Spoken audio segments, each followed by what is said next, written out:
ఏజెన్సీని కనుక పెట్టి ఉండింటే ఆ యూజర్ ఏజెన్సీ అరటికి సంబంధించిన కొనుగోలు చేసేవాడు, వీళ్ళు రైతన్నలు ఆ యూజర్ ఏజెన్సీ అక్కడ పనిచేస్తూ ఉంది కాబట్టి వీళ్ళైనా కూడా అక్కడ పెట్టుకునే పరిస్థితి ఉండేది. మా ప్రభుత్వ హయాంలో ఏ రకంగా ఎక్స్పోర్ట్ చేసినాము 2 కంటైనర్లను పెట్టి అరటికి సంబంధించి అవి ఇంకా ప్రోత్సహించబడేటివి.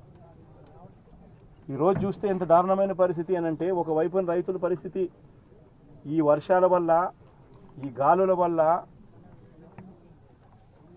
ఇటువంటి దారుణమైన పరిస్థితి ఒకవైపున ఉంటే, మరోవైపున రేటు చూస్తామా అంటే నెల కిందట 26,000 పలికిన రేటు ఈరోజు 9,000 రూపాయలకు పడిపోయిన పరిస్థితులు చూస్తూ ఉన్నాం. 9,000 కూడా కాదు, ఇంకా 9,000 కూడా కాదు సార్, ఇంకా తక్కువ అంటున్నారు. వ్యాపారస్తులు ఎంత అంటే బండి పంపడు సార్. ఈరోజు 9,000 కాదు 6,000 అని చెప్తున్నారు రైతులందరూ.